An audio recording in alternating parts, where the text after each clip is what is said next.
السلام علیکم ناظرین، میں ہوں طارق شہزاد چودھری اپنے یوٹیوب چینل گلی نمبر 6 کے ساتھ آپ کی خدمت میں حاضر۔ ناظرین اکرام، ہم نے اپنے پچھلی ویڈیو کے اندر سلطان بازید اول کے حوالے سے جو سلسلہ گفتگو کا شروع کیا اور ہم پہنچے کہ قسطنطنیہ کا محاصرہ کر لیا گیا اور یورپ جو ہے وہ انتظار میں تھا کہ اب کوئی خبر آئے اور کہ یورپ کے سینے میں یورپ کے تابوت میں آخری کیل اور اس کے سینے میں ایک خنجر، قسطنطنیہ کی فتح، جس پر اور خان سے کام جاری تھا۔ اس حوالے سے یہ عرض کرتا چلوں کہ اب جس دور میں اور جس عہد میں ہم اب پہنچے ہیں، یہ سلطنت عثمانیہ یہ زوال کا دور ہے۔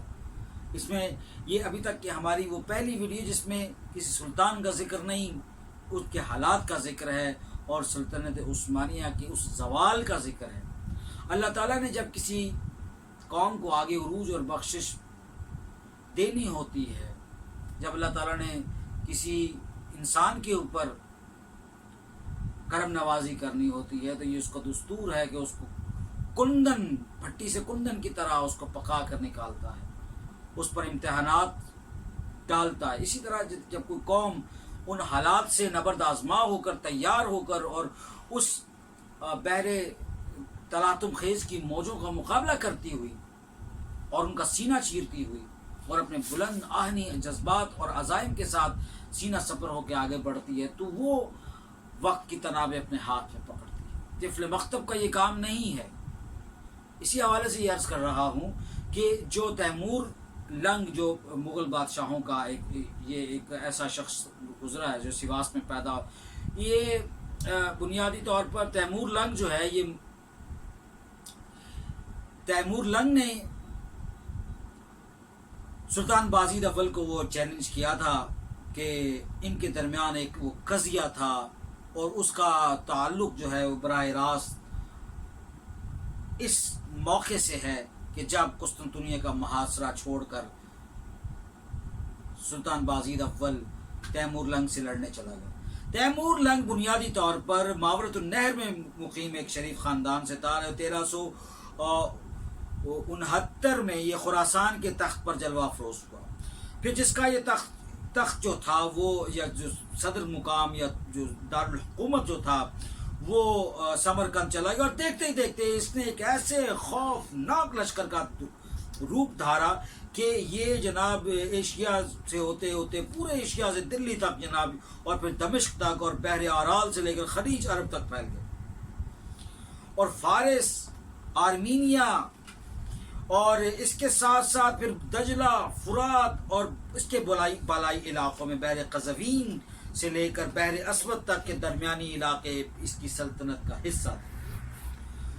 روس میں کئی علاقوں میں یہ چھا گئے، اور وہاں پر جو چنگیز خان کے اور پھر یہ جو تاتاری تھے، ان کو جو وہاں پر بڑی خاک اڑانی پڑی ان کو اپنے سر میں، اور بڑی ہزیمت کا سامنا ہوا۔ پھر اسی طرح سے دریائے فولجا، یہ دریائے فولجا اگر آپ انٹرنیٹ پہ اس کو ریسرچ کریں تو یہ وہی ماورت النہر سے جنوب مشرقی علاقوں کی طرف بڑھنے والے جو علاقے ہیں، ان میں سے یہ آگے دریائے فولجا کے درمیان یہ علاقہ ہے۔ اس دریا کے پیچھے بھی اس کی قلمرو تھے، اس کے علاقے تھے، اور اس کی اور تھا بڑا ظالم اور بڑا نڈر اور قسم کا، اور بڑا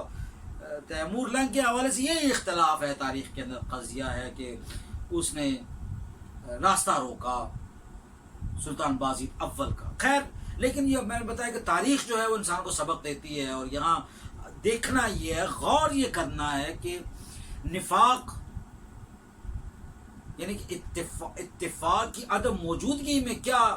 مسائل قوموں کو برداشت کرنے پڑتے ہیں۔ چار بھائیوں میں اتفاق نہیں ہوتا، اتحاد نہیں ہوتا، ایک گھر کے اندر اتفاق نہیں ہوتا، ایک خاندان، ایک گلی، ایک محلے، ایک شہر اور ایک قوم کے اندر جب اتفاق نہیں ہوتا تو اس کو کن حالات سے گزرنا پڑتا ہے۔ یہ ساری چیزیں ان سے گزرنے کے بعد بہت ساری چیزیں انسان کو سیکھنی ہوتی ہیں، اور یہ اس کو آگے لے کے چلتی ہیں۔ تو میں آپ کو کتاب کا حوالہ دیتا ہوں۔ فی اصول تاریخ الاسلامیہ کے صفحہ نمبر 56 کے مطابق یہ ایک پوری اس سلطنت کا مالک تیمور لنگ یہ بڑا حدت والا، بڑا جذبات کی گرمی کا مالک، پوری دنیا میں یہ بلا شرکت غیر حکومت کرنے کے حق میں تھا، اور ان صاحب کا یہ کہنا تھا لیکن کیسے کیسے ہاں مٹے نامیوں کے بھی نام، کیسے کیسے کھا گیا آسماں انسان کیسے کیسے۔ یہ صاحب جو تھے تیمور لنگ صاحب، ان کا یہ نظریہ تھا کہ اگر اوپر اللہ ایک ہے تو نیچے بھی ایک انسان کی حکومت ہونی چاہیے، اور اس کے لیے یہ کہتے تھے کہ میں یورپ اور امریکہ اور میں دنیا کے آخری کونے تک پہنچوں گا اور میں سب کو جناب زیر کروں گا، اپنے زیر نگین کر کے میں عنان حکومت اپنے ہاتھ میں رکھوں گا، اور میری زمام اقتدار جو ہے اس کے اندر یہ ہوگا، اور بلند کلابے میں آسمان کو کلابے میں لینے والی باتیں تھیں۔ تو پھر یہ عراق کے جو عمراء جو تھے، جو جنہوں نے کچھ جن علاقوں پر تیمور نے جا کر قبضہ کر رکھا تھا، عراق کے اور شمالی عراق اور جنوبی اور ادھر کے جو علاقے جو ایران کے ساتھ لگتے تھے، اور پھر شمالی اور مغربی ایران کے ساتھ، وہاں پر جہاں تیمور نے جا کر فتوحات کی، وہاں سے کچھ عمراء بھاگ کر خلافت عثمانیہ میں بازید اول کے پاس آئے، انہوں نے ان کی پناہ لی، اور کچھ علاقے جو جن پر عثمانیوں نے دھاوا بول رکھا تھا، اور ایشیائی کوچک کے جو کئی نصرانی جو تھے وہ انہوں نے آ کر جناب تیمور لنگ صاحب کے پاس آ کے پناہ مانگی، اور کہا جی کہ ہمیں تو عثمانی جو ہیں اور بازید اول جو ہے اس نے ہمارے ناک میں دم کر رکھا ہے، ہمیں آپ پناہ دیں۔ اب دیکھیں تیمور لنگ بھی مسلمان، بازید اول بھی مسلمان، بیچ میں ہے یہودی، اور یہ سارے سازشی ٹولہ ہے جناب سارا، اور انہوں نے اللہ پاک نے قرآن پاک میں فرمایا، حدیث سے ثابت ہے کہ یہ یہود و نصارہ تمہارے دوست نہیں ہو سکتے، بتوں سے تجھ کو امیدیں خدا سے نا امیدی، ارے بتا تو صحیح اور کافری کیا ہے۔ اب جب یہ دونوں کے جو لوگ پناہ گزین ہوئے، ان کے ہم مفتوح علاقوں کے پناہ گزین ان کے پاس، ان کے پناہ گزین ان کے پاس، طرفین کے ساتھ جب یہ معاملہ چل رہا ہے، تو ان دونوں نے وہ آستین کے سانپ والا کام کیا۔ یہ تیمور کو کہتے، تیمور لنگ کو ان کے جو ان کی زیر پناہ جو لوگ تھے وہ کہتے کہ جناب یہ بازید اول عثمانی جو ہیں یہ بہت ظالم لوگ ہیں اور بڑے ندیدے ہیں، اور یہ جو ہے ان کی تلوار تو رکتی نہیں ہے، یہ تو خون کے پیاسے ہیں، ان کو رگڑو، اس فتنے کو ختم کرو۔ اور وہ عثمانیوں کے پاس جناب جو تھے وہ بازید کو کہتے ہیں کہ ان کا بیڑا غرق کرو۔ پھر ان کے درمیان خطوط کا کچھ ایسا تبادلہ ہو گیا جس میں دونوں نے ایک دوسرے کو خطوط لکھے اس تاریخی تناظر میں۔ اب میں آپ کو اگر کوئی حوالہ میرے پاس موجود ہو تو میں آپ کو عرض کرتا ہوں کہ فی الاصول تاریخ العثمانی کے صفحہ نمبر 59 کے اوپر بھی یہ درج ہے۔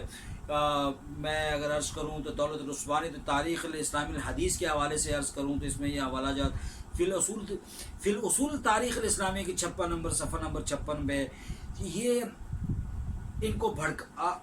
آپس میں ان کی یہ چپکلش جو ہے بڑھائی گئی۔ نصرانیوں نے جناب تیمور کو بازید پر حملہ کرنے کی باقاعدہ ترغیب دی، اور یہ ثابت ہے۔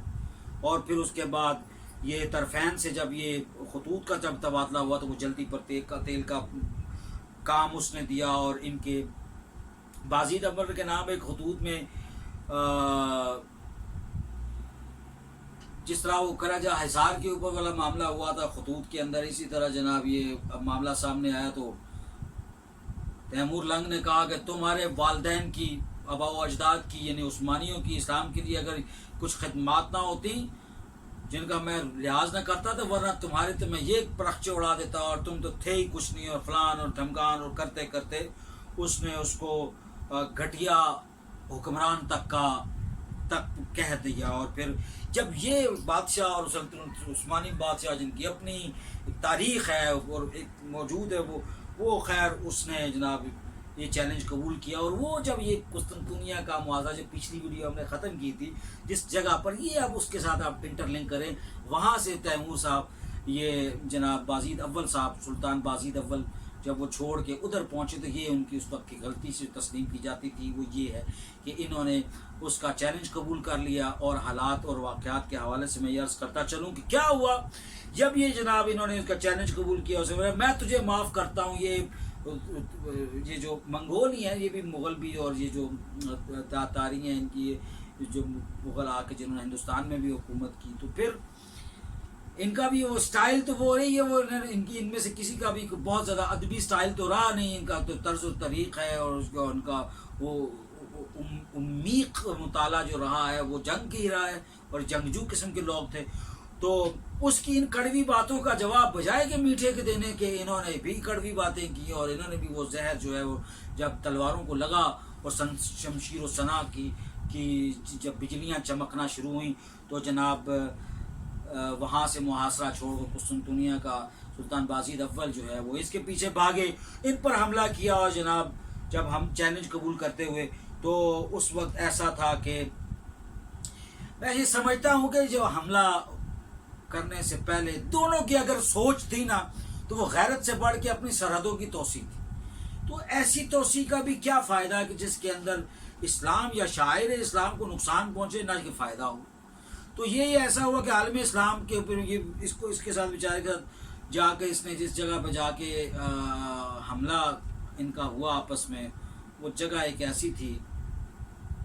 1,00,000 فوج کے ساتھ یہ حملہ آور تقریباً وہاں پہ ہوئے. کچھ روایت میں زیادہ پانی نہیں تھا، جگہ کا انتخاب غلط تھا، اور اس میں پھر جناب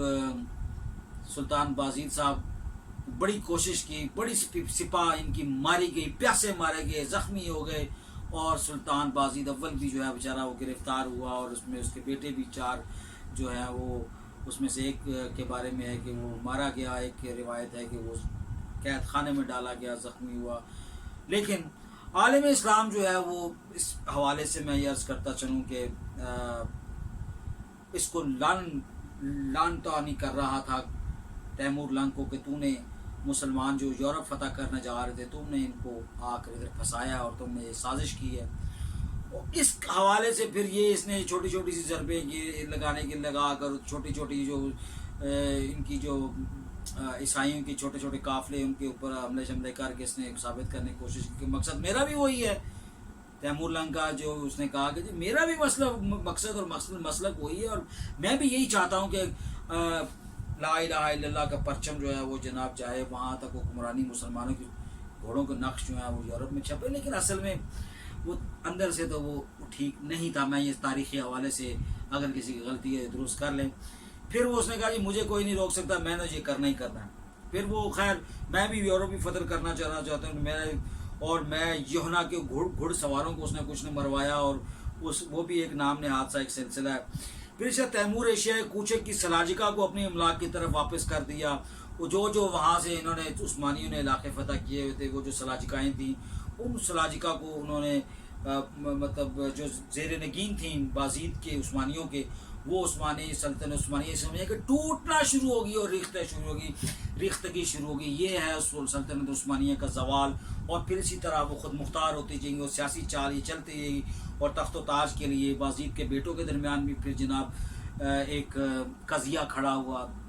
4 بیٹے تھے، یہ آپس میں لڑ پڑے. ایک تو بازید کے حوالے سے میں یہ عرض کرتا چلوں کہ میں نے آپ کو پھر سے دوبارہ عرض کر رہا ہوں کہ وہ تیمور لنگ کے ہاتھوں نہ صرف گرفتار ہوا بلکہ اس کے قید خانے میں 1 سال کی زندگی گزار کر مر گیا، اور اس کی موت قید خانے میں ہوئی. ایک بیٹے کے حوالے سے کہا جاتا ہے کہ اس نے یہ مطلب ایک بیٹے کے حوالے سے کہا جاتا ہے کہ وہ بھاگا وہاں سے. بہرحال یہ تینوں بیٹے جہاں پہنچے انہوں نے اپنی اپنی جگہ پر جہاں ان کو امان ملی انہوں نے وہیں پر اپنی بادشاہت کا اعلان کر دیا جی کہ ہم والی سلطنت ہے، اور ہم اپنی مطلب وہاں پر بادشاہی کا اور سلطنت کا اور تخت نشینی کا انہوں نے وہاں پہ فیصلہ کیا اور اعلان کیا. کچھ لوگ ان کے پاس لگے بھی، لیکن جب آپ ٹوٹ پھوٹ کا شکار ہوتے ہیں تو پھر آپ کے ساتھ جو ہے لوگ نہیں ہوتے، جذبات نہیں ہوتے.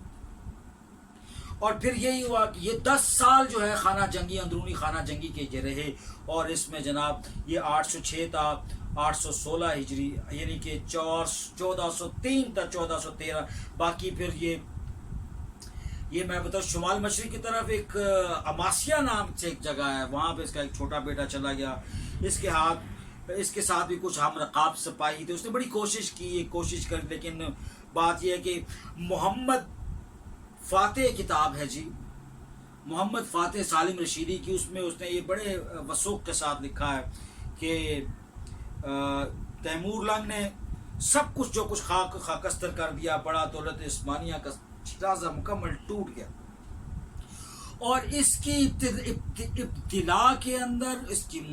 مشقت اور اس مصیبت میں پڑنے کی بڑی وجہ نا اتفاقی تھی، اور وہ غلط فیصلہ تھا۔ پیچھے کے جتنے بھی سلطان ہیں انہوں نے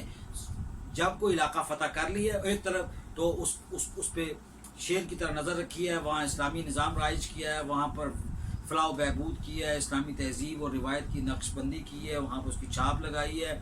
اور موقع تلاش کر کے وہ آگے انہوں نے وسعت دی ہے۔ وہ کوئی گرم مزاجی کے ساتھ آگ لگی ہوئی آگ میں بارش تو نہیں ہوتی، Rome was not built in a day. تو وہ اس کا جو فیصلہ تھا فوری طور پر وہاں سے جانا اور جا کے ایک ایسے میدان جنگ کا انتخاب کرنا جہاں پانی تک نہیں تھا پینے کو، اور وہاں اپنی فوجوں کو مروانا اور خود بھی مرنا، اور پھر یہ ساری جو ریاست، یہ 10 سال جو ہیں یہ وہ خانہ جنگی کے اور سلطنت عثمانیہ کی زوال کے 10 سال، اس کو دی revival of the Ottoman umpire کہا جاتا ہے، سلطنت عثمانیہ کا احیاء کہا جا سکتا ہے، انقلاب کہا جا سکتا ہے، اور یہ اس کی دوبارہ زندہ ہونے کی داستان ہے۔ اور یہ اس مشکل کو اس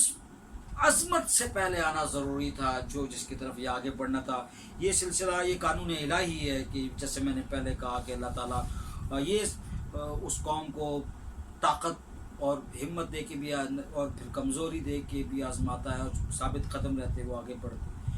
تو پھر یہ اس کے بعد یہ دیکھیں، یہ اندرونی اختلافات کے باوجود عثمانی پھر بعد میں انقرہ تک پہنچے، لیکن میں یہ سمجھتا ہوں